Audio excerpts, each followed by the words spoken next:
خۆشەویستانی کورسات نیوسڵاوتان لەبێ لەگەڵاو کارانم بەیەکەوە پانۆڕامەی ئەم شەوتان پێشکەش دەکەین. لە سەرەتادا بەناوی خۆم و هاوکارانم لە دەستگای میدیایی کورسات پرسە و سەرخۆشی خۆمان بۆ دوو ژینگە پارێز و دوو شەهیدی ئاگرەکەی پارێزگای هەڵەبجە دەردەبڕین. ئەمە پێمان دەڵێت کە وێڕای هەموو قەیران و شێشە و ئاڵۆزیەکان، بەڵام مرۆڤێک و ناخێکی وەها پاک و دڵسۆز و نیشتیمان پەروەر لە وڵاتەدا هەیە کە ئامادەیە لە پێناو پاراستنی ژینگەی وڵاتەکەی خۆی بکاتە قوربانی. ئەمە دەرخەری ئەو ڕاستیە کە ئێمە وڵاتەکەمان نیشتیمانەکەمان بەس بەبستی خۆشەوێ، ئەگەرچی موچەش نەبێ، گەرچی قەیرانیش بێ. جارێکی تر پرسە و سەرخۆشی خۆمان بۆ خانەوادەی ئەو دوو شەهیدەی ژینگە ڕادەگەێنین. خی گەورە بە بەهشتی بەرینیان شاد بکات و سەبوریش بۆ کەسوکاریان. ئێمەش پێیان دەڵێن کە لە ناخەوە لەگەڵیان پرسەدارین، ئەگەرچی ئازارەکەی ئێمەکو ئازاری ئەوان نەبێت، بەڵام هاوخەمیانی بە هیوای ئەوەین لەسەر تاسەری هەرێمی کوردستاندا کارەساتی وەها دووبارە نەبێتەوە. بە دەرەم بابەتە هەرێمی کوردستان ڕۆژ بە ڕۆژ دەستپێرێت بۆ چارەسەرکردنی قەیرانی موچە. ماوەیەکی زۆرە بەڕێکەوتن و ڕێکەونەکەوتن، ناردنی شاند و نەناردنی شاند. چیرۆکەکە بەم شێوەیە لەسەر مەسەلەی نەوت ڕێکەوتنێک وەکو ڕێکەوتنی سەرەتایی دروست بووە، بەڵام هەرێمی کوردستان لە ئێستا لە توانایدا نییە کە ئەو بڕی کە پێشتر ڕێکەوتنی لەسەرکراوە بینێرێت. بەڵام لە کۆی گشتیدا نەوت تا ڕادەیەکی زۆر وەکو کێشەی گەورە نەماوە. داهاتی نانەوتیە لە ماوەی ڕابردوو لیژنەیەک بۆ ماوەی 10 کاتژمێر هەم لەگەڵ لیژنەیەکی باڵای وەزارەتی دارایی و دیوانی چاودێری عراقی و هەمیش لەگەڵ تایب سامی وەزیری دارایی کۆبەوە. دوای ئەوەی پشووی 40 تەواو بوو،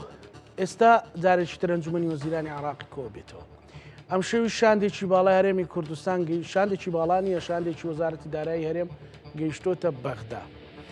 هەندێک پەیوەندی تەلەفۆنی ئەنجامدا و هەندێک پرسیارم لە دۆست و هاوڕێیانم کرد ئەوانەی کە بەرپرسیارەتیان هەیە. وتیان شتێکی دیاریکراو نییە، یەک زایدیەکێک نییە بڵێن ئەم یەک زایدیەکە تەواو بۆ ئەکاتە دوو ڕێکەوتن کراوە، بەڵام فشار هەیە، فشاری سیاسی، فشاری ئیقلیمی، فشاری نێودەوڵەتی وە فشاری نێوان هێز و لایەنە سیاسیەکانیش. ئەمڕۆژ ئەو ئێوارەی ئەمڕۆژ هەر چوار سەرۆکایەتەکەی عراق کۆبوونەوە. بۆیە لەم حاڵەتەدا ئەگەرێک هەیە کەس بینێ لە پەراوێزی کۆبوونی ئەنجومەنی وەزیراندا بڕیاری ناردنی موچەی مانگی شەش بدرێت. ئەمە ئەگەرێکە. ئەم ئەگەرە پشتی بەچی بەستۆ، پشتی بە فشارە سیاسیەکان، بە بابەتە ئینسانیەکان، بە بابەتە مرۆیەکان بەوە بەستووە. یەک زائیدیەکی تیانێک کە بڵین ئەمە ڕێکەوتنێکە لە 120 ملیار یان داهاتی نەوت. وەکو بابەتە تا ئێستاش لە گفتوگۆدایە و ئەگەرێکی زۆری شێو شاندە بتوانێت ئەم شەو قەناعەتیان پێ دروستکە سبینێ.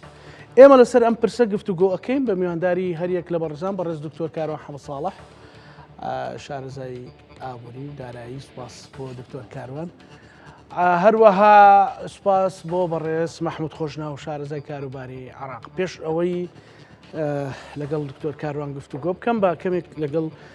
کاک مەحموود خۆشنا و لە هەولێرەوە گفتوگۆ بکەین. کاک مەحموود سڵاو لێبێم، کاتت باش. ئەمێ مەسەلەن بۆ ئەوەی ئێمە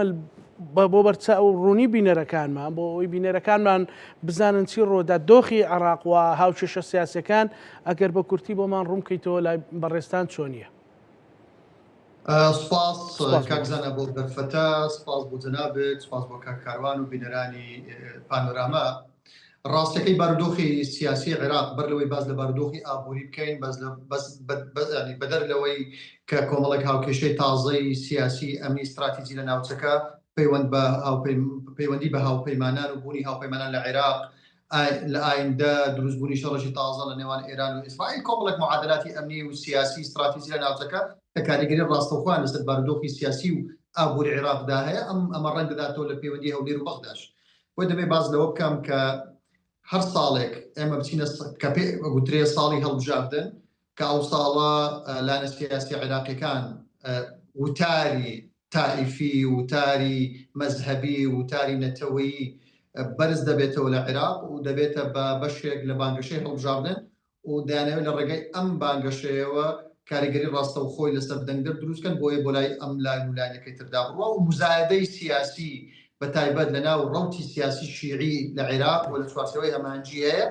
و یەکێک لە ئەو بابەتانەی کە کاری لەسەر دەکەن بابەتی پەیوەندیەکانی هەولێر و بەغدا و بە تایبەتی ناردنی لەژێر ناونیشانی ناردنی پارە بۆ هەرێمی کوردستان. بۆیە من دەڵێم ئەوانە کاریگەریان هەیە لەسەر شێوەی پەیوەندیەکان ڕێکەوتنەکان جێبەجێکردنی ڕێکەوتنەکان یان درێژە کێشانی بابەتی هوەری کە ئەم بابەتە چی بوو تەواو نەبوو ئەمە چەند ساڵێکە کۆبوونەوەیان هەولێر و بەغدا دەکرێت لەسەر داهاتی نانەوتی و دەستنیشانکردنی داهاتە فیدرالیەکان لەسەر ڕێکەوتنی نەوت لەسەر بەتابەتی لە پاش 2003 ینی ئازاری 2003 بۆیە من دەبێت ئەوە بڵێم ئەوەی ئێستا قسە لەسەر بکەین کە لەسەر ڕۆژی ڕابردوودا هەیە بە تایبەتی لە دوای پێکهێنانی چەند لژنەیەک لەلایەن ئەنجومەنی وەزیرانی عێراقەوە و 2000 ئەم لژنە کارەکانی خۆیان نەکرد 2000 بۆیان درێژکرایەوە 2000 چلەی ئیمامی حوسێنی بەسەرداهات بۆ بەخشوو ئێستا ئێمە لە بەردەم بڕیاری لێژنەی ژنە وزاریە شەش کەسەکەین بەیانی لێژنەیەکی وزاری شەش کەسی کە لە کۆبنەی ئەنجومەنی وەزیران پێک هاتووە دوای راپۆرتی خۆی دەخاتە بەردەمی ئەنجومەنی وەزیرانی عێراق و لەوێەوە ئاراستەی ڕێکەوتنەکانی هەولێر و بەغدا بە تایبەتی ڕێکەوتنی تەموزی ڕابردوو ئەوەی پەیوەستە بە 230,000 بەرمیل نەوت یان 120 ملیار دینار بەڵێ ئەوەی من دەمەوێت بیڵێم بۆعدی سیاسی ڕەهەندی سیاسی هەمیشە کاریگەری لەسەر تەشریعی یاسا هەیە کاریگەری لەسەر شێوەی پەیوەندیەکان هەیە کاریگەری لەسەر ڕێکەوتن و جێبەجێکردنی ڕێکەوتنەکان هەیە من حەقم بۆ وەدانیە برادرێک لەم پرسیارمێنەکە ئەمە ئۆباڵەکەی ئەخرێتە ئەستۆی هەرێم بەڵێ من لەگەڵ ئەو بۆچوونەم کە حکوومەتی هەرێمی کوردستان خۆی دەبێ خەمێک لە فەرمانبەران و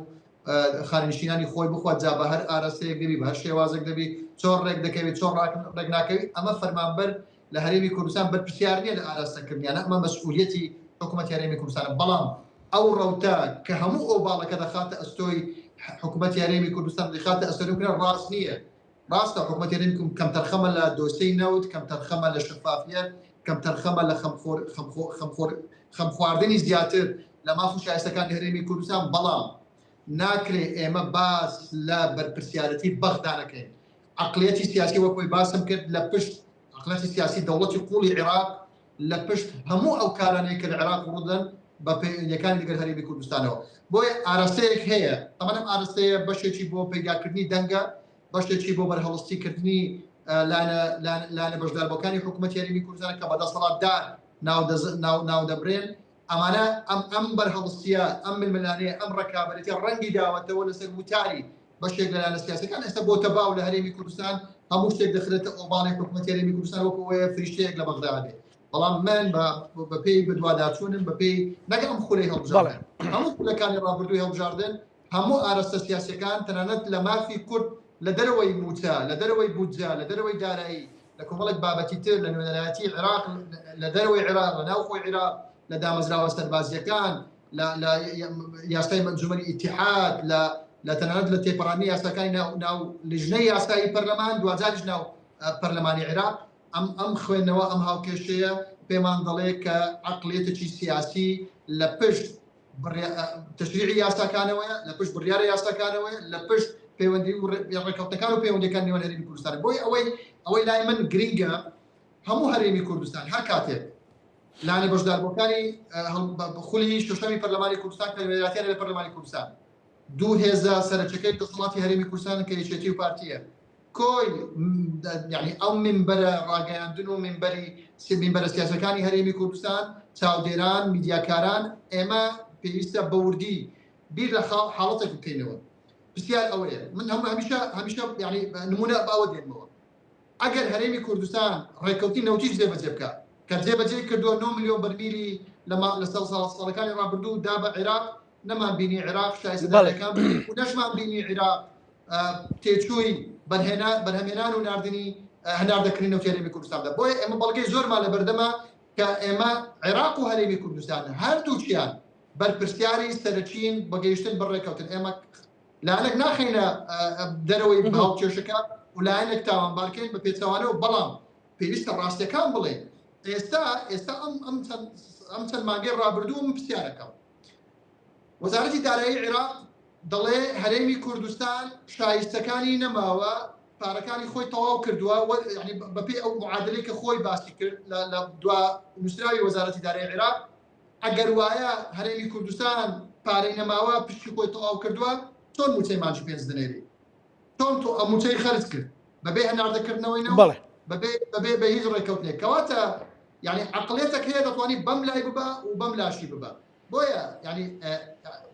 سەر ئەوەیە هەرێمی کوردستان 160,000 120,000 بەرمیل هەناردە بکە عێراق، وەزارەتی دارایی عێراق بە پێی دوایین ڕێککەوتنی تەموزی ڕابردوو پارە بۆ هەرێمی کوردستان دەنێری؟ نەخێر، وەزیری دارایی دەڵێ من پابندم بە ناوڕۆکی ڕێککەوتنی تەموز کە پێویستە وەزارەتی نەوتی عێراق ئاگادارم کاتەوە کە هەرێمی کوردستان 230,000 بەرمیلی هەناردە کردووە. زۆر باشە دکتۆر کاک محمود. بەس ئەوە تەواو بەڵێ بفەرموو. یارەکە ئەوەیە ڕێککەوتن لەگەڵ تورکیا هەناردەکردن بۆ جیهان مەسئولیەت و بەرپرسیارەتی هەرێمی کوردستانە یان بەرپرسیارەتی سۆمۆیە. بۆیە ئێستا لە دەرەنجامی ڕۆژنووسێکی تازە ڕێککەوتنی عێراق تورکیا لە ئەنجامی ڕێکنەکەوتنی عێراق تورکیا لە دۆستەی ترەوەی پەیوەندی بە ئەمنی و بە ئاوەوە هەیە، ڕێگری دروست دەبی لە بەردەم هەناردەکردنی نەوتی عێراق و نەوتی هەرێمی کوردستان خۆمە بەرپرسیارەتی کوردستان نییە. یعنی حاڵەتی زۆر هەیە ئێمە دەتوانین باس بکەین لەگەڵ ئەوە ئێمە بەرپرسیارەتەکە دەخین ئەستۆی هەرێم بە دابینکردنی موچە جا لەگەڵ عێراق ڕێک ناکەی ئەم فەرمانبەران فەرمان هەرێمی کوردستان، بەڵام پێویستە ئەم حاڵەتانە باس بکەین کە عێراق ڕۆژ بە ڕۆژ دەست پێری وەکوی جەنابەت باست کرد، عێراق دەیەوێت تا کۆتایی ساڵ 2 موچە 3 موچە گەڵ بداتەوە بۆ ئەوەی دەمێک باسی شکیولە دەکە بەد دەمێک فشار دەکە بۆ ئەوەی کوردەکان بەشدار بن لە تێپەڕاندنی یاسای حەشدی شعبی. ئەوانە هەمووی ڕەهەندە سیاسەکان بۆ بەڕێز کاک محمود زیاتر لەگەڵ جەناب دەکەین ئەگەر ڕێینە وڵات دکتۆر کاروان. ئەمە ڕەهەندە سیاسەکانی باس کرد کە بەشێکی پەیوەندی بۆ دۆخەوەیە، ئەوەی ئاگات لێبێ، ئەوەی زانیاری هەبێ، هیچ ڕێکەوتنێک هەیە بۆ ئیسمەنی ئەنجومەنی وەزیرانی عێراق بتوانێت بڕیارێک بدا یان هیچ هەنگاوێک هەیە جگەلەوەی کە ئەمڕۆ ئەم شەو شاندێک چۆتەوە شاندێکی وەزارەتی داراییە؟ بەڵێ سەرەتا بەناوی خۆی گەورە سپاس بۆ جەنابەت بۆ برا بەڕێزەمان. سەلامت کاکمەت خۆشناو کاکی خۆشناو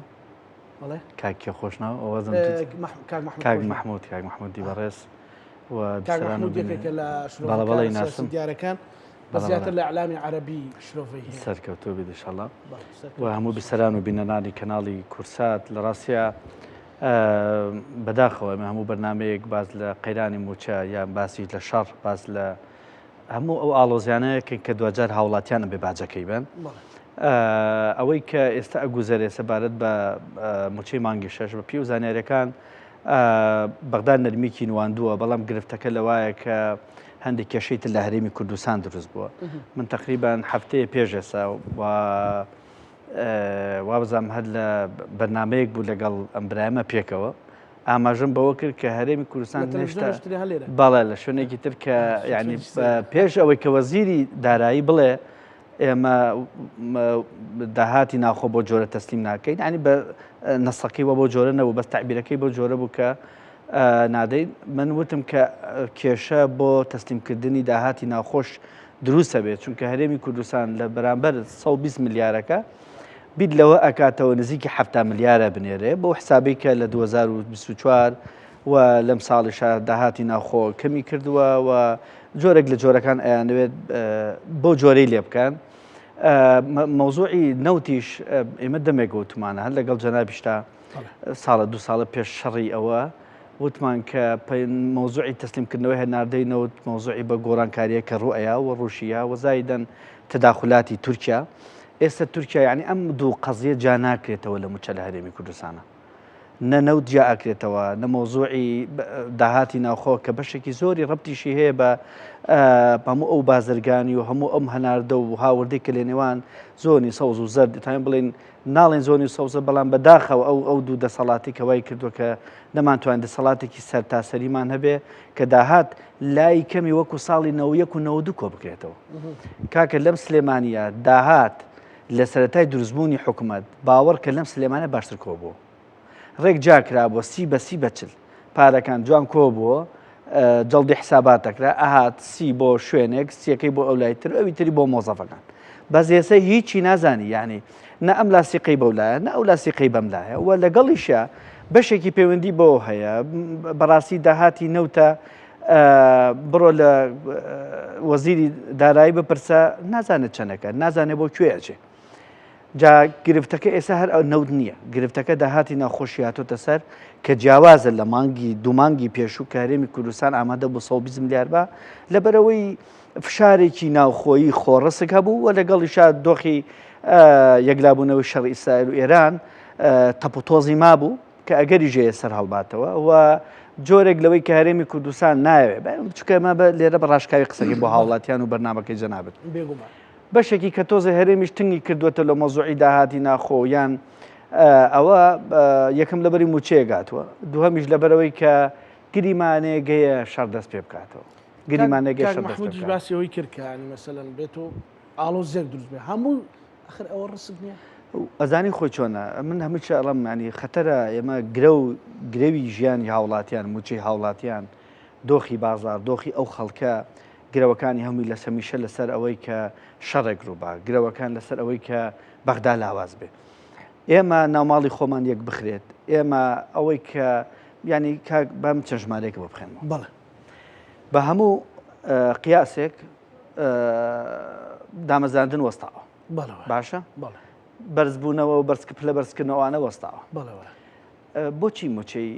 خەرجی موچەی لە هەرێمی کوردستان زیادی کردو بۆ با من چەند ژمارەیەک پێ بوو تەنها لە وەزارەتی پێشمەرگە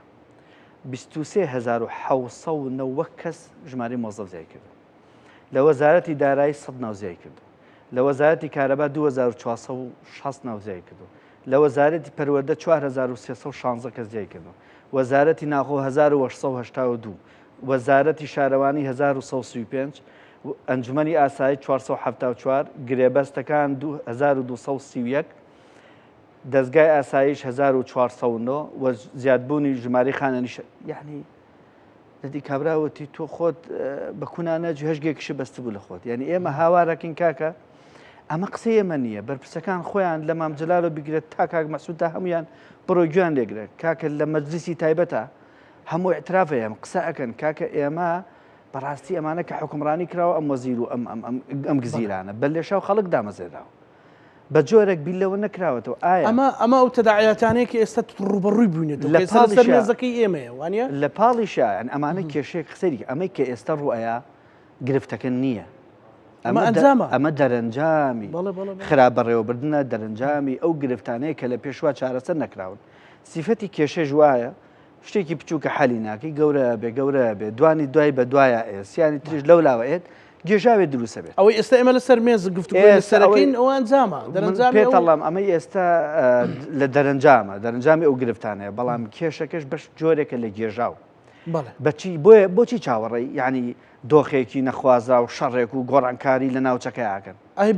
لەبەرەوەی گێژاوێت دروست بووە مەگەر گۆڕانکاریەک حەلی ئەم مۆزوع عسافکە بە کورتەکەی بە زمانی خۆمان ئەم مۆزوع عسافکە بەغدا لەسەر قسەی خۆی سوورە و نەوتەکە بێت تەسلیمکەوە هەرێمی کوردستانی خۆی بەغدا من هەمیشە ئەڵەم یعنی نابێ ئێمە ڕەخنەمان لەم دەسەڵاتە لە هەرێمی کوردستان وا بکەین وا بزانین بەغدا شامی شەریف بەغدا پارەکەی داناوە لاسیکەکەی پێوەیە دەرگای قاسەکەی کردوێتەوە چاوەڕێ ئێمە نەوت تەسلیمکەین لەگەڵ لیستی موچە و لەگەڵ داهاتی ناخۆ ناوانە ئەوی سیاسەتی خۆیەکە هەڵبژاردننی لە پێشە و 1001 ڕەیان هەیە و بەڵام ئەوەی کە لە هەرێمی کوردستانە ئەگوزارێ بەڕاستی خراپ ئیدارەدانی وڵات سوودوەر نەگرتن لەو هەموو نەوتی کە ئێمە بەسەر بەخۆ فرۆشمان دامەزراندنی خەڵکێکی زۆر بە لێشا و کاکە کابرا دوا لێ کردو ینی با نمونێکەوە باسکەم کابرا دامەزرانوە هەر چۆنێکە ئێستا کە موچەکەی نایێتێ فێری موچەی بن دیوارە کردووە فێری تەمەڵیشە کردووە یعنی نەموچەکەی تێ نەبووچەکەی تێ ناتوانانی بکەیتەوە بە پیاوێکی ساخ لەگەڵ ڕێزمە بۆیە بەڕاستی ئێمە تەنها سەرچاوی داراییمان بە فیڕۆنەیەوە ئێمە سەرچاوی مرۆیی لەم وڵاتە بەهای توانە ئابڵیتی باڵی پێ ئەو کابرای کراوە بە بندیوار و تەمبڵ کراوە ڕەنگە گەر تۆزێ بی جوڵێنی تەوزیفی کەشتی لێ دەرچێت واللهی بە عیلمی ئیدارە ئەوەی کە ئێمە زانین بەخوا دوسێ ساڵێکی تا ئەم زەلامە ئەم توانای مرۆیی لە هەرێمی کوردستانە ببێتەوە توانایەکی سروشتی باش ئێستا یعنی حکومەت دیقەت بە لە دایرەکانە تا چەند داوام هەیە لە زۆر شوێن تا 12 کە دەتوانێت بڵێ بۆ دایرەکە دەورە باشە نەحەقیشیان نییە باشە لە وڵاتی دراوسێمان لە 8ەوە تا 5 ئێوارە ئێمە ناڵەن جایکەن ئێمەڵێ موچەکانیان بە مەزبوطی بەرێ بە ئەوانی ئیشەکان بە مەزبوطی بکەن وەکو جاران بیکەن کاکە وەکو نەوەکان کارەساتە ئێستا ئێمە باسی کۆکردنەوەی داهاتەکەن ئەڵێ نەوەکان باشتر باسی ژماری مۆزەفەکەین ئەڵێن داهاتی یعنی تەسەوڕەکەی بەراورد بە ساڵی نەوەتەکان ڕێژەی زیادبوونی مۆزەف لەسەروی لە 100 لەسەروی لە 1970ەوەیە بە جۆری زیادکەوە هەرچ حیزبێ هاتووە بۆ ئەوی بەشداری حکومەتکە داوای ئەوەی نەکردووە لەگەڵ پاکێجەکەیە لە ژێرە داوای دامەزاندنی خەڵکی کردو بە سەدەها ناو هەیە کاکە ئەتوانی ناوی بەرپرسەکانیش بڵێن ڕاستیاریی و بابا ئەتوانی ناوی سەرۆکی حیزبەکانیش بڵێن کە لە دەرەوە یەکێتی پارتین لیستی دامەزاندنیان تەقدیم کردووە بۆیە ئەمە بەداخەوە لەگەڵیشە سەرچاوی داهات زیان نەکراوە بۆ هەرێمی کوردستان لە پاڵ نەوت ئەوانە بۆی ئێمە بتوانین ئەگەر نەوتەکەمان نەڕۆی گرنگن گفتوگوی لەبارە بکەین دکتۆر ببوورە بەڵام ئەوەی کە زانیاری هەبێ بەچوونی ئەو شاندا بەو ڕێکەوتنانی کە راپۆرتی کۆتایی کە کاک مەحموود باسی کرد لەناو ئەو کۆبنی ئەنجومەنی وەزیران سبەینی چاوەڕوانەکرێ مەسەلەن پارەی موچەیەک بنێرن مانگی هەشتی حەوت پێوتم هەموو چاوەڕێ دوو موچە بوو بەڵێ وتمان موچەیەگێت وا بووتم موچەیەگێت ئێستا لە خراپتی ئەگەرا بە قەرز لە باشنی ئەگەرا ئەینێ زەقتێکی زۆر کرا هاو ئێستا ئەڵام بە پێی ئەو زانیارەکان ئەو فشارانی کە لەسرە و دۆخی عێراق عێراق نەرمترە لە جاران عێراق نەرمتر لە جاران بەڵام ئەکەوێتەوە سەر مامەڵەی هەرێمیش کە ئایا ئەگەر ئەم ڕێکەوتی بە جدی کە موچە بێت و پێش هەڵبژاردن موچە بێت ئەبێ هەرێمی کوردستان بەڕاستی ئەویش لە مانگی پێشوو لە چەند مانگی پێشوو باشتر پابەت بێ بە ڕێکەوتن و بە دەرەنجامی راپۆرتی ئەو لیژنە سبەینێ چاوەڕوانەکرێ بڕیارێک قسەی کۆتایی نەکراوە لەسەرەوە و هەرچەنە قسەیش هەیە زەختێک لەسەر هەرێمی کوردستان هەبێ بۆ ئەوەی کە یاسای حەزدی شعبیە کۆمەڵی یاسا لە پەرلەمانە یعنی معاملەیەکی پێوە بکەن کە من پێم وایە قورسە ئەو دوو بابەتە تێکەڵکردن سەرێک کاک مەحموود ینی ئەوەی کە ئێستا لێرە ئێڵێن دوو بابەت هەیە یەکەمیان یاسای حەشدی شعبی تێپەڕاندنی ئەوە ئێستا خەریکە بۆتە ڕۆژەف لە بەرامبەر بناردنی موچە باسەکرێ ئەمە تا چەند ڕاستە دووەمیان بەڕاستی بەڕێزیشت و دکتۆر کاروانیش باسییان کرد ینی مەسلەی ئەوەی چاوەڕوان بکرێ موشک باران بکرێ و وڵا لە چەند ڕۆژی داهاتوو لە عێراق درێ و لە کوێ ئەدرێ و دۆخەکە تێکە چێ و وەختی ئێمە توانی نازام نەوت بفرۆشین ئەنی ئەمە ڕستێک نییە بە ژیان و جیرفان و حتا بە هەرێمی کوردستانیشەوە کاکزانە هەموو ئەو قسانەی کە دەکرێن تەوانە من بە بەپرسیاتیەوە قسە دەکەم نامێ قسەیەک بکەم بە دوای لاپەڕە زەردەکانی میدیا بکەوە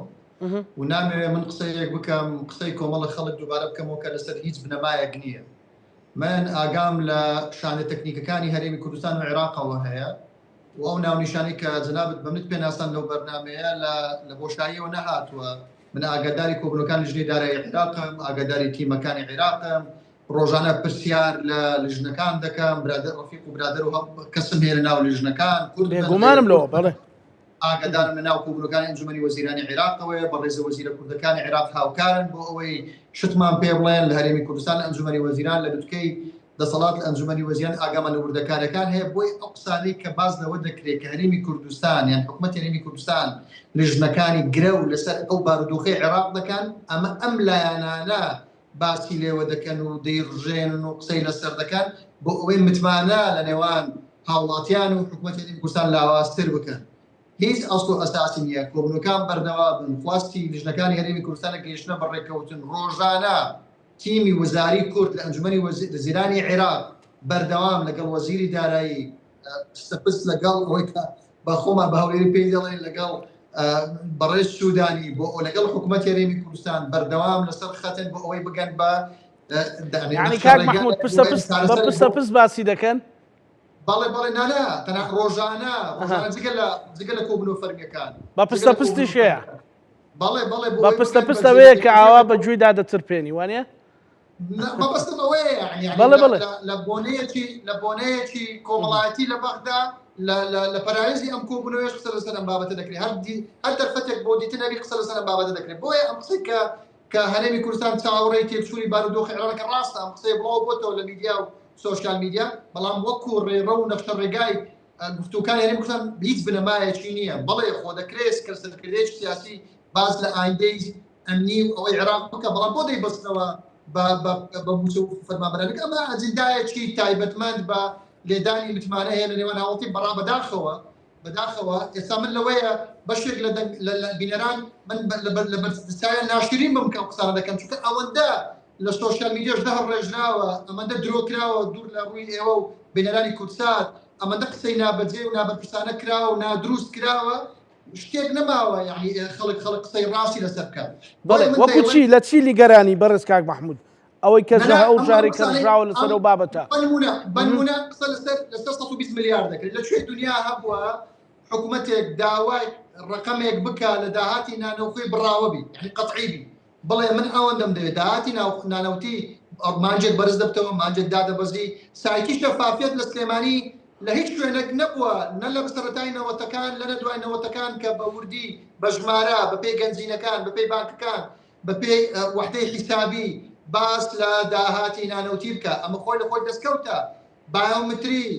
پەیڕۆڵ کۆمەڵێک شت هەیە کە لە هەرێمی کوردستان کراوە بۆ ئەوەی ڕقەمی حەقیقی فەرمانبەران ڕقەمی ئەو کەسانەی کە بایۆمتریشتان نەکردووە ڕادەگەێنرێ و عێراق دیوانی ڕقابەی مالی عێراق ئاگای لە ورد ڕقەم ژمارە بە ژمارە دۆسیە بە دۆسەی فەرمانبەران و خانشینانی کوردستان ئاگای لێ راپۆرتەکان وا دەڵێت بەڵام من دەبیستم قسەکەر لە هەرێمی کوردستان چاودێر لە هەرێمی کوردستان شارەزا لە هەرێمی کوردستان پێچەوانەی خودی راپۆرتی دیوانی ڕقابەی مالی عێراقەوە قسە دەکات بڕۆ ئێمە یعنی کێشەکە لەوەی ئەوان تەنانەت لە چوارچێوەی بیرکردنەوەی سیاسی و ئایدۆلۆژی خۆیان قسە دەکەن بەڵام نایەن بچن بە دواداچوون بۆ راپۆرتی دیوانی ڕقابەی مالی عێراق بکەن نایەن بچن بە دواداچوون بۆ لژنەی تایبەتمەند بە تەوتین بەدەچوون کەن نایەن بچن بەوردی ئەمن باشە گەندەڵی ناکەم من بەڵێ دان بەوە دادەنێم گەندەڵی هەیە لە کۆمەڵێک دۆستەکان هەرێمی کوردستان بەرپرسیارە لە دابینکردنی بەڵام پێویستە ڕاستیەکانیش ئێمە باستین يعني أول كوي باس كسر 120 مليار دهات نانوتيكا للعراق دهاتي نانوتي جيجيرة تالاري كردستان جيجيبي بويا يعني بابي يعني بعدين بيستنوي ياساي كارجري دانايش أما دهاتك فيدرالية كانوا دياري كراو بويا كدرين في شارك زختك لمبرك بويا ركوت كان أستم حكمته عبرات للركوتين كيا زي بذكرنا كيتي عبرات لياساد هنا كيا زي بذكرنا كيتي بويا أم عقلية السياسية كلا بشت تشريع قانون للبرلمان لبشت يعني دارشتين الريكوتنا اما لا اصل ودي بربس بوزي بس كمية الريكوتنو قانون كدروس بكا يعني اما لو سرتاع معك كثير قوي بو في برلمانتري كورد يعني بتايبتي اتش بارتي سودا جرباري اما نتشونا بروت سيري بروتوكولي داشتكاني برلماني عراق بروت سيري بروتوكولي لجنها وبشكاني دارایی و یاسایی پەرلەمان بەڵێ ئەمە پرسێکە کە تێکەڵ کراوە بەڵێ کاک مححمود بەڵام بابەتێکی تر ئەوەیە کە دەوترێت کە لە هەرێمی کوردستان یان هەندێک لە بیری شاراوە کە ئاشکرای ناکە دەستیەکە بە دۆخەکە بۆی کە دۆخێک لە عێراق دروست بێ بە تایبەتی چاوەڕێکە نەگەر یاسای حەشدی شعبی تێپەڕێنرێت سبەینێ مەسەلەن ئەمریکا گورز بۆشێن یا ئیسرائیل گورز بۆشێنێت مەسەلەن یا ئەمە قسەی شارع ئەمەش بۆ خەڵک قسە دەکەین دەبێ مەسەلەن بەڵێ ڕوونکردنەوەی خەڵک ڕوونکردنەوەی وەرگێ ئەکید دەم جەنابیشت ئاگات لە شتی وەکو عەرەب دەڵێ بعد الکەوالیسە کاکزانە ئەمە ڕاستە قسەی زۆر بڵاو بۆتەوە و بەشێک لە سەرکردەکانی دەسەڵات لە هەرێمی کوردستان قسەیان لەسەر ئەم بابەتە کردو ئەمە شتێکی استراتیژیە پەیوەندی بە داهاتووی عێراق و کوردەوە لەناو عێراقەوە هەیە ئێستا عێراقیەکان بە تایبەتی چوارچێوەی هەماهەنگی بە تایبەتی وەلائیەکان تەنانەت جلگ و بەرجی سەربازی حەشدی شعبیان دوورێت تەنانەت ژمارەی داوای ژمارەی جلوبەرگەکانیان کردێکە ڕقەمەکانیان چەندە بۆیان حاضرکەن و ئاخوان ئامادە دەکەن لە داهاتوو بچنە کۆبوونەوەی بەر لە هەڵبژاردن بچنە کۆبوونەوەی ئەنجومەنی نێرانی عێراق و ئەم یاسایە تێپەڕێندرێت و ئەمە کێشەیە کە کێشەیەکی هەموو عێراقە پەیوەندی بە کوردەوە نییە کورد گرەوی لەسەر بکات بەڵام ئەمە کاریگەری لەسەر ڕۆڵی کوردە لە داهاتووی عێراق ئەم کێشانەی ئێستا هەن کێشەی حەقیقین واقعین کێشەی نەوعین کە لە نێوان هەرێمی کوردستان و عێراقدا هەیە بۆیە من كباسي ياسای حاجی شعبی بکرێت ئەمە دژ بەوە نیم کام یاسای هەموار بکرێتەوە یاسای شتە تازە لە پەرلەمان دەربکرێت بەقەت ئەوەی من خەمی ئەوەمە کە ئەمە ژن بە ژنی ئەوەی کە دەستەواژنێکی کۆمەڵایەتیە یان ینی ئەوە نەکرێت لە بینی قوتی هاوڵاتیان هەرێمی کوردستان بەرامبەر بەم یاسای ئەگەر هەرێمی کوردستان کەم تەرخەمە لە داهاتی نەوتی نانەوتی ئەگەر هەرێمی کوردستان کەم تەرخەمە لە هەناردەکردنەوەی نەوت لە کەیسی نەوت لە دۆسیێ نەوت بۆ بە تێپەڕانی ئەم یاسای تو پارەی من دەدەیت کەواتە شتێکی مەلبوس لەو بارەیەوە لە ئارادانیە کە بڵێن داوایان لە هەرێمی کوردستان کرد بێ بەڵکو ڕەنگە خوێندنەوە بێ نەنەخۆ ئێمە شتێکەیە کاکزانە لە پاش 2010 شتێک لە عێراق بنیاد بناوە لە ناو پەرلەمانی عێراق کە پێ دەڵێن سوقوڕی عەمەلیەی سیاسی بە تایبەتی شیعە ئەم سوقوڕانە پابەردین بە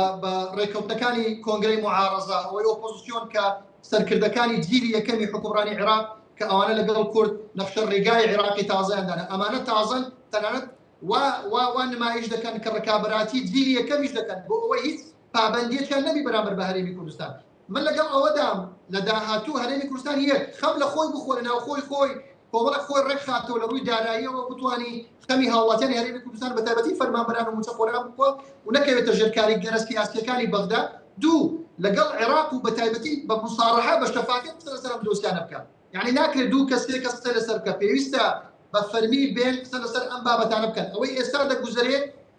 120 ملیارەکە کە داهاتی نانەوتیە تو دەزانی داهاتی نانەوتی بەرامبەر بە موچەنیە برای بەڕێز داهاتی نانەوتی بەرامبەر بە بودجەیە بودجە و موچە دوشتی جیاوازن عێراق دەیەوێت بە پێی دەستور ئەوە کێشەکە بێ کاک محمود بۆ ئۆزانی قانونی موازنە بە پێی قانونی کارگێڕی دارایی بە پێی ڕێکەوتی تەموز بە پێی قەراری محکەمەی اتحادی دەیەوێت داهاتی نانەوتی لە هەرێمی کوردستان وەگری بەرامبەر بە موچە کەچی هەموو ئەوانەی باسم کرد بەرامبەر بە بودجەیە بودجە سەروی 20 تریلیۆن دینار بۆ 13 تریلیۆن دینار دادەبەزێت کەواتە سەروی 7 تریلیۆن دینار خەسارەیە بۆرێ من نازانم بەرگریکردن لە عێراق چ سوودێکی هەیە ئەگەر ڕاستەکان لەوێن من ناڵێن بەرگری لە هەرێم بکە ناڵێن بەڵام وەرە ڕاستەکان بەڵێ باشە کاک محمود مەوزوعەکە لە چێوە هاتووە لەبەرەوەی خەڵک موچەی نییە خەڵک بودجەی بیرچۆتەوە خەڵک پرسە نیشتیمانەکانی بیرچۆتەوە تەنها چاوی لەوێ لەسەری مانگ بێت و یان تۆزێک لەو دۆخە قەیرانە جیرفان بەتاڵێ ڕزگار بێکی دەمزەلابشت ئەوە ئازان بەڵێ دکتۆر مەسەلەن کاک محمود باسەکە کە بەڕاستی ناکرێت تۆ مەسەلەن بڵێ ئیلا دەبێ هەموو سەری مانج 120 ملیار بدێ ڕەنگە کەم بکە ڕەنگە زیاد بکە ینی بۆ ئەوە پێی وایە جۆرێکە لە گرفت پێی وایە جۆرێکە لە کێشەوە ئەوانەی کە باز دەکرێت بەرامبەر بە بودجە نەک بەرامبەر بن بە موچە و ناخر من پرسیارەکەم ئەوەیە باشە هەرێمی کوردستان بۆ موچەی مانگی 6 بۆچی بۆ بانگی 5 بۆچی بۆ ڕازی بوو بۆ بە 120 ملیارەکە ڕازی بوو وڵا ئەمە پرسیارەکە جواب دەنەوە ینی هەرێمی کوردەوە بەپێی ئەو لەبەر ئەوەی هەرێمی کوردستان بەپێی داهاتی ناوخۆی خۆی ئەو ژمارانی کە تەسلیمی کردبوو لە بەغدا وای زانی بوو کە بەغدا زۆر جار ئاگای لە داهاتی ناوخۆ نییە و نازانێت چەند پێیاکە وەگە هەرێمی کوردستان وتی تریلیۆنە پێیاکەین ئەڵێ تەواو 500 پێیاکەین تەواوە بە زوان نییە زۆر بە وردی لێکۆڵینەوەی کردو زانیوێتی هەرێمی کوردستان بە ماگانە نزیکی 392 ملیار دیناری دەست ئەکەوێت بۆیە داوای ئەو نیوەی ئەوەی کردووە کە بە حساب هەرێمی کوردستان خۆی ئەوێ نیوە بێ بۆ لەبەر ئەوەی هەرێمی کوردستان یعنی ئەم بۆ چێمانە ئەڵین لەبەرەوەیمە فرت و فێڵەکان نەزانین یعنی شەڵا هەرێمی کوردستان وای نەکردایە ئەمجا یعنی بۆ کاک مححمودیش برایەکی عزیزمە بەڵام ئەبێت لەو خیتابە دەرچین ئەگەر باسی ئەم گەندەڵیانی هەرێمی کوردستان باسی ئەم خۆدزینەوانی هەرێمی کوردستان من ئەڵێم هەرێمی کوردستان سیاسەتەکە یەکێتی و پارتی سیاسەتەکەن یعنی کاکە لە سیاسەتە تۆ دانوستانەکەی شەڕی خۆتەکەی زۆرترە دەستکەوێت بەڵام پرسیارە جەوەریەکە وایە لە کاک مححمود یەکەمە لە هەموو خۆشەویستێکی ئاوە لە جەنابیشت توخوا لە دانوستانە بیر لە هاوڵاتیان نەکرێتەوە توخوا لە دانوستانە هاوڵاتی سنتەر توخوا لە دانوستانە بەڵام تو چۆن نەزانی بیر لە هاوڵاتیان ناکرێتەوە ئەگەکانی چین پێگەشتی چین لەکوێ ئەزانی یعنی بەچی ئازانی بەچی ئازانی قسانەی کردێت یەک بەڵگەنامەم پێ بڵێ یەک کوبنەوەی عێراقم پێ بڵێ یەک راپۆرتی دیوانی ڕقابەی مالی من یەک نمونەت پێڵم کاک مححمود دەست خۆش بێت کاک محمود من یەک نمونەت پێ ئەڵم یەک نمونەت پێ ئەڵم باشە یەک نمونەت پێ ئەڵم دەرەکەوێ ئایا لەسەر مێزی دانوستان سەدەها نمونەیە من بەس یەک نمونەیەم لە ڕێکەوتنی پێشوە هەرێمی کوردستان داوای چەند لیتر چەند بەرمیل نەوتی ئەکرد بۆ داهاتی ناوخۆ بۆ بەکارهێنان لە ناوخۆی هەرێما بۆی بگەڕێتەوە بەغدا ئەیوت ئەو نەوتەم تەسلیمکەن من خۆم نەوتەکە بە پاڵپشتی دارایی حکوومەتی عێراقی وەکو قسەکەم تاواکەم بە قسەکەم تاواکەم کاک محمود بە قسەکەم تاواکەم کاک محمود بە قسەکەم تاواکەم دوای ئەوە کە بەغداوتی من هەموو چۆن لە باشوور و ناوەڕاست بنزین و نەوت و ئەمانە بە هاوڵاتیان نەدرێ بە هەمان سعر لە هەرێمی کوردستانیشە سەیریکە بە قسەکە تاواکەم کاک محمود یەک دەقە بەڵام من دەمێت شت پێ بڵێ لە شارۆچکە و قەزا و ناحیەکانی نزیک هەولێر دهۆک کەرکووک سلێمانی کاتژمێر 12 نیوەڕۆ یەک لتر بنزین لە یەک بەنزینخانەی ئەو ناوچانە نامێنێ عێراق نەک بۆ هەرێمی کوردستان بۆ ئەو ناوچە کوردیانەی هاوسنور لەگەڵ هەرێمی کوردستان جگە لە نەوتی سپی کە لە ڕێگای فۆرمی خۆراکە وەریدەگرن ئەجینا بابەتەکانی تری سوتەمەنی کاتژمێر 12 نیوەڕۆ نامێنێ برای بەڕێزم باشە ئەمە تۆ باش کاک محمود تەواو باشە من مەجالم مایت کە ڕوونکردنەوەی خۆبێ بەس با من قسەکان تاوکەم کە هەرێمی کوردستان محمود لەسەر شاشەبێ کاک ڕێبین بۆی گفتوگۆکەیان بگاتە دەرەنجامێ پرسیارەکە لەوە بوو یەکێک لە گرفتە گەورەکان لە ڕێکەوتنی پێشوە جگە لە داهاتی ناخۆ جگە لە تەسلیمکردنەوەت ئەو بڕە بوو کە هەرێم داوایە کرد بۆ بەکارهێنان لە ناوخۆیە لەکوێ بەکار بهێنرێت ئەڵێ بن بەکاری ئێنەم پێویستیم هەیە بۆ ناوخۆ لە نەوت و لە بنزین باشە ئەیداتە کێ ئەیداتە کێڵگە حیزبیەکانی وەکو لاناز و باقسم پێ مەبڕە کاکمن یەک دەقە بارمەتی تەسلیمی ئەو دوانەی کات دوایەوە بەڵام پرسیارەکە چییە داوای نەوتێکی زۆرترێ کرد ئەو نەوتە با من تەسلیمت نەکەم با نەوتێک بنزین و نەوتیش وەکو لای خۆمان بێ بۆ هاوڵاتانی هەرێمی کوردستانیش باشە با هەرێمی کوردستان بیتە باشە بەسەر چاو ئەو کاتە لە مانگی داهاتەوە ئەگەر نەوت و بنزین وەکو ئەو لای لێ نەهات ئەو کاتە جەنابەت دەوتوانی بڵێ ئەوە باشە هەرێمی کوردستان کەواتە عەقڵ بوو تەسلیمی نەکرد ئەمە تەنها باش یەکێکە لە نمونە بچووکەکان سەبارەت بەوەی کە لەسەر مێزی دانوستان بیت لەوە ئەکرێتەوە کاکە ئەمە قسەی من نییە کاکە قسەی کۆبوونەوەکانی خۆیانە برای بەڕێزم سەرۆکی هەرێم لە ماوەی ڕابردووە وتوێتی واللهی بە جۆرێکی خراپی وە ئەم وڵاتەمان بەڕێوە بردو بەس خۆمان نەزانین بەڕێوی بەرین کاکە خۆمان ئەمە نایکەم ئەمە پرسیارێک ئەمە نەوتەکە بەم جۆرەی لێ هات مەوزوعی کارەبا با بینە پێشەوە باشە چ ڕێگرێک هەیە لەوەی کە نەوت لە هەرێمی کوردستانە دەستی خۆش بێ باش مناقەشەکە لەوە هات مناقەشەکە لەوەیە کە هەندێک جار ببوورە بۆی من ڕوونتری کەمەوە کاک محمود باسیەوەکە هەندێک جار هەندێک معلومات دەرخواردی هاوڵاتیە درێ معلوماتەکان دقیق نین بەڵام منیش زۆر جار کە تۆ ماندووەکەم هیچ میوانێک نییە من لە خۆمەوە پێی بڵێم ئەزانم پیاشی بە معلوماتی بە دوواداچوونە تێ و زانیاری تەیە ئەوەی کاک محمود ئێڵێ ئەوەیە کە ئەڵێت بە شێوەیەک نەبێت کە هەندێک بابەتێ خەڵک مادووترکەین بەڕێزی هەردووتان کۆکن بەڵام بە دوو لەهجەی جیایە بە دوو زمانی جیایە کاک محمود برایەکی عەزیزە و پیاوێکی کاک محمود ورد ئاگاداری کاروباری عێراق بەڵام من گرفتەکەم لە چیایە گرفتەکە لەوایە جەنابەت خۆشت باش من ئەناسیت یعنی ئێمە شتێک ناڵێن تەنانەت لەسەر سومعی خۆم و سومعی ئەکادمیشمان بێگومان لەسەر ئەزمموی سیاسی و ئەزمموی ئیداریشمان بکەوێت بۆیە ئەمەی کە ئێمە ئەیڵێن ڕۆژانێک بووە کاکە جەنابەت دەزانی ئێمە ڕۆژانێک ئەمان و خەڵکێک یەک موچە و دوو موچە و سێ موچە و چوار موچەی هەیە ئەیانوت تۆ سەیری ئەمان لە خۆیان ڕقم لێن بابە ئێستا ئاواتی شێخ جەناب بەڵێ 64 موچەی هەیە ئێمە واشمان نەوتوە هێشتا ئەمە یەکێک لە خاڵەکان هەموو وەزارەتەکان بۆ لێکداوانی کرد من ئێستا بەڕقم باشە من بەڕقم پێم تو خوا ئەگەر بیت لە خەڵک بکرێتەوە بیت لە دادپەروەری بکرێتەوە ئەو ڕقەمانەی پێم خوێنتەوە کاک محمود بە چ ویژدانێک ڕەوایە دامەزراندن وەستاوە بەپێی بڕیاری حکومەت پلە بەرزکردنەوە وەستاوە بەڵام بە چ ویژدانێک ئەم هەموو ڕقەمە لە وەزارەتی دارایی 100 کە زیای کرد بێ لە پەروەردە 4316 زیای کرد بێ لە وەزارەتی ناخۆ 1982 لە وەزارەتی شارەوانی 1960 سەریکە ئەم ژمارانە زیای کرد بێ ئایا سەریکە با قسەکە تاواکەم ئەم ژمارانە زیای کرد بێ کاکە ئەلفوبای ئیدارە و اقتصاد و دارایی و هەموو شتێ پێمانەڵە چی کاتێک کۆتۆ خەرجیت کەمە بێ داهاتت کەمە بێت ئەمە مەگەر کەسێک بە کورتەکەی گیاژاڵی خواردە بێ بێ مەساڕفی خۆی زیاکە ئەبێ تۆ مەساڕفت کەم بکەیتەوە ئەبێ لێچوونت کەم بکەیتەوە ئەبێ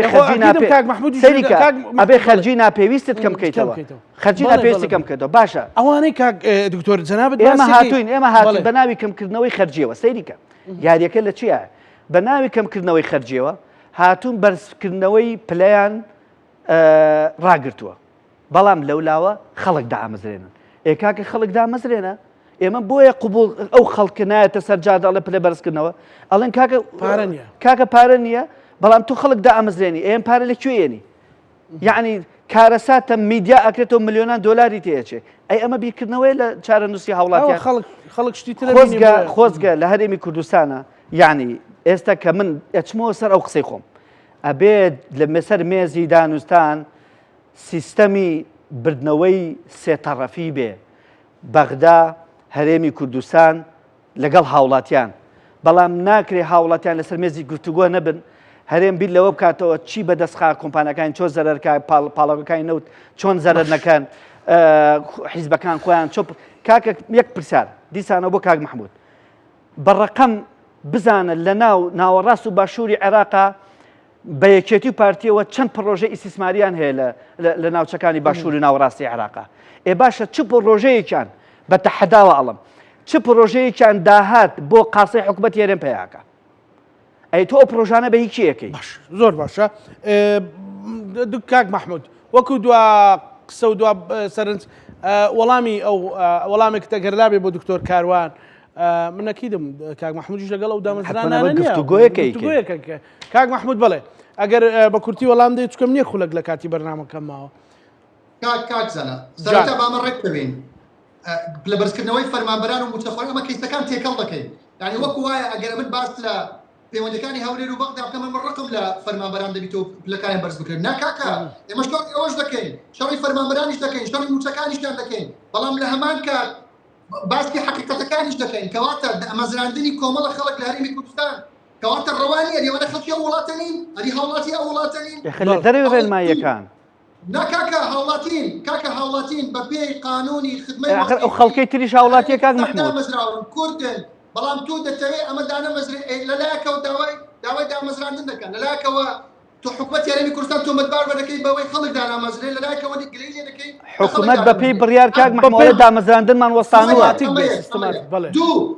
لەسەر ئەو بڕەنەوتەی کە خۆی عێراق بی بە بیپاڵێوی منیش لەگەڵم با عێراق بی بە بیپاڵێ بەڵام عێراق بۆ دەیبا لە پاڵاوگەکانی خۆی پاڵاوگەکانی پارتە سیاسەکانی خۆی بیپاڵێوی بەڵام عێراق ڕەزامەند نییە بێ لە بوونە تەحتی یعنی ژێرخانی ئابووری هەرێمی کوردستان بیپاڵێوی بۆ نایە لە پاڵاوگەکانی هەرێمی کوردستان بیپاڵێوی و بێ بە نرخی لەوێش ئەوە هەیە کاک محمود یانی ئەوانە دەوڵەتی نینە و پاڵاوگانە پاڵاوگەی هێزولانە سیاسەکانە نەخێر پاڵاوگای ناشتڕیان پاڵاوگای عمارە پاڵاوگای بەسڕا پاڵاوگای فەتحا یەک دنیا پاڵاوگا سەر بە خۆیانن پشتی خۆیانی تێدا هەیە تەنانەت پاڵاوگای بێجی و دۆرە ئەوان بە گواستنەوەی بە کۆمەڵک مەوادی کە بەکاردێنن پاڵاوگانە کۆمپانیای ئاهلین جگە لە پاڵاوگەکە کە موچی وەزارەتی نەوتی عێراقا ئەجێن ئەوانیت کە هەمووی خۆیانە بۆ نایە ئەو بنزینەی بە باسی دەکەن وەکو لە سەرڕاستی عێراق باس دەکرێت جگە لە هەرێمی کوردستان مەدعومەکە مەسەلەن وتت تا سەرنج ڕاکێش بوو تا کاتژمێر 12 هەیە بەڵێ لەم بڕۆ بپرسە لەم بەنزیخانانەی کە لە ناوچە کوردستانیەکانی دەرەوەی هەرێمی کوردستانن تا لە سەعات 8 لە بۆ 12 نامێنێ بەنزینەکە هەر لەوانە هەیە لە ناوەڕاست و باشووریش لەوێش وایە نەخێر 24 ساعت لەو شوێنەی تر هەیە کاکە بنمونەکە لەو ژێرمە کاک زانە لەوێ 4 ساعت کاکە ئێمە بە 2 ساعت ڕازین ناکاتی من ئەو کاتی ناناتو دەڵێ بەمانجە هەرێمی کوردستان چاوەڕێ بکە بزانە ئەمە جێبەجێەکە یەک ڕۆژ بەنزیخانەکانی هەرێمی کوردستان بەنزین دابین نەکەن لتری بەنزین بۆ 5000 دینار دەڕوە من بێم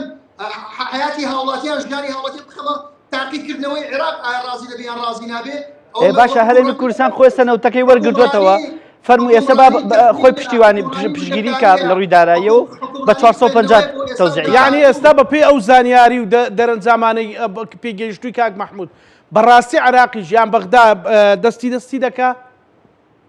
کاکە عێراق تۆ بەتەوەی عێراق پێی وابی عێراق دەوێت بەهەشت لە هەرێمی کوردستان دروستکە پێت وایە عێراق دەیەوێت سویسرا لە هەرێمی کوردستان دروستکە مانای ئەوە نییە حکوومەتی هەرێمی کوردستان لە هەموو شتێک ڕاستە من ڕەخنەم لە حکوومەتی هەرێمیش هەیە بەڵام کاکی بەڕێز عێراق نایەوێت باشە مادەی 140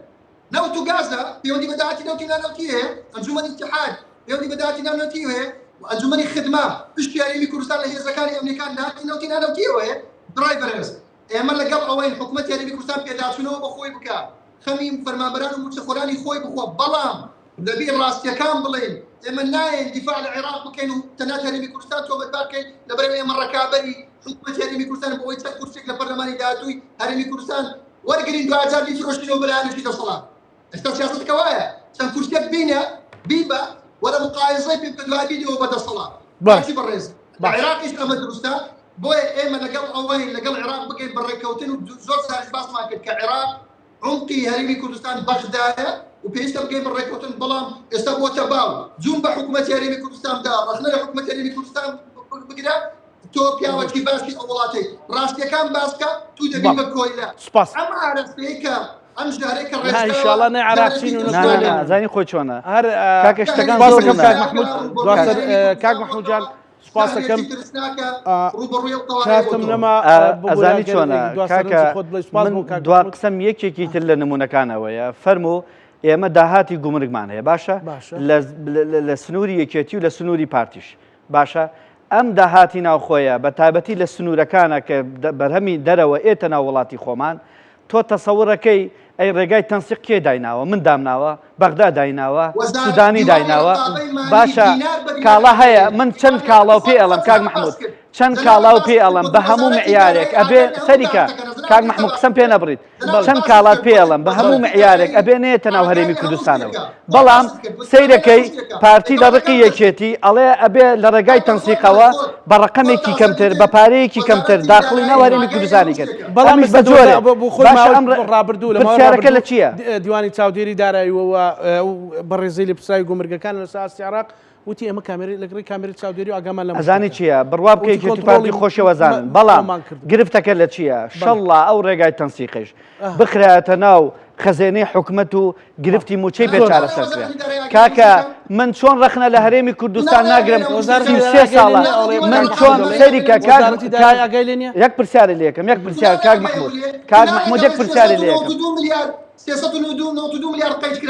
کاک مححمود کاکە مەوزوعەکە هەر داخۆ تۆ جەنابەت خوێنەواری تو دەخوا بە زیابێت ئەزانێ مەوزوعەکە تەنها پارن نییە مەوزوعەکە ئەوەیە کۆمەڵێ کاڵە ئێتە ناو هەرێمی کوردستانەوە بوونەی تحتی کشت و کاڵمان لە وڵاتە لە ناوبرد پیشەسازیمان لە ناوبرد کەرتی تایبەتمان لە ناوبرد کە نایەڵێن ئەم وڵاتە ببوژێتەوە بۆیە قسەکە لەسەر چییە قسەکە لە چییە ئەم هەرێمە زۆر زیاتر لەوە دەسەڵاتەکەی نەک خودی هەرێم وەکو بلی چاومانەی پارێزین بەس خودی ئەم دەسەڵاتە کە بەم جۆرە تەبعەن ئەمە درێژکراوەی هەڵە و چەوتی ڕابردووی زۆر زۆرە کە ئەم وڵاتە بەم جۆرە بەڕێوە براوە ئەگەر نا کارەساتە هەرێمێک لە ڕەخنە زیاتری قابلە ئەگەر 33 ساڵ حکومڕانی بکە کەس نەزانێ بە وەزیرەکەیشەوە چەند ملیۆن دۆلار احتیاتی دارایی هەیە بەرگەی یەک مانگانوستان نەگرێت لەگەڵ بەغدا سپاس دکتۆر کاروان حەمد ساڵح سپاس بۆ زانیاریەکان بەڕێز بۆ بەشداریت سپاس بۆ بەڕێز مححمود خۆشناو شارەزای کاروباری عراق و دکتۆریش شارەزای کاروباری دارایی کارجێ سپاس بۆ بەڕێستان سپاس بۆ بەشداری هەردوو بەڕێزان بە هیوای ئەوەی کە هەمیشە دەنجی زیندوو و دەنجی چالاک و ئەکتیڤ هەبێ بۆ ئەوەی ئێمە خواریەکان ڕاست بکەینەوە خەمەکانی ئەمڕۆ بکەین بە ئایندێکی گەشتر بۆ سبەینێکی ڕووناکتر لەگەڵ هاوکارانم بێ کۆپانۆڕامەیەم شۆمان پێشکەش کردن ئەمانەتی خوای گەورە بن سپاس